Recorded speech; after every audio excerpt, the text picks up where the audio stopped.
Le signe du lion est un signe qui interpelle l'astrologie. Parce que, d'une manière générale, les signes zodiacaux utilisent des réalités locales, notamment occidentales, notamment médiévales. Les livres d'heures, les Trésors de Berry, nous parlent de la vie dans les campagnes et dans les châteaux au Moyen-Âge, à la fin du Moyen-Âge. Et le lion ne fonctionne pas dans ce contexte. En France, on ne vit pas avec des lions. Et ça veut dire qu'en fin de compte, il y a dans ce qu'on appelle le tétramorphe, lion, taureau ou bœuf, le shor en hébreu, l'homme ou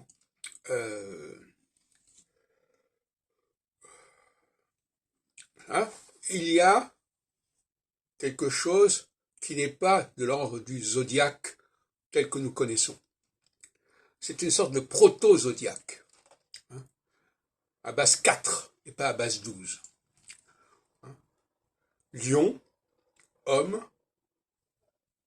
aigle, taureau, qu'on retrouve dans le livre d'Ézéchiel, le livre du prophète Ézéchiel. Le shor, le taureau, le nécher, l'aigle, le harrier, lion, et le adam, homme.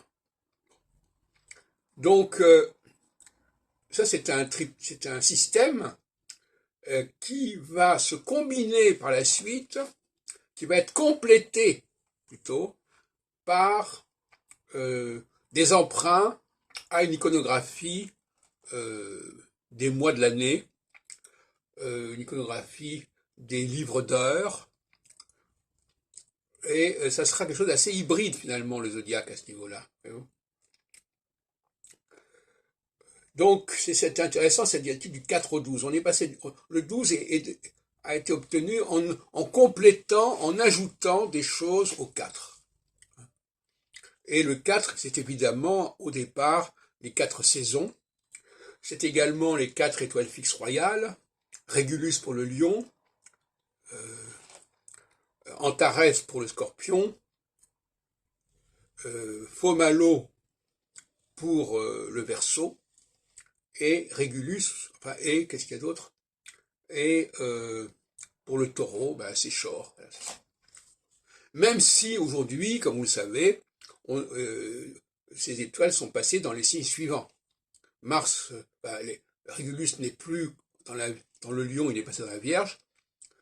Aldébaran n'est plus dans le taureau, il est passé dans les Gémeaux. Antares n'est plus dans le scorpion, il est passé dans le Sagittaire, etc. Bon. Mais on a une structure quaternaire absolument fondamentale. Et, je répète encore une fois, il va falloir abandonner les 12 signes zodiacaux, abandonner les 12 constellations pour recentrer l'astrologie tropicale, justement, sur le 4. Et laisser l'astrologie sidérale avec ses 12.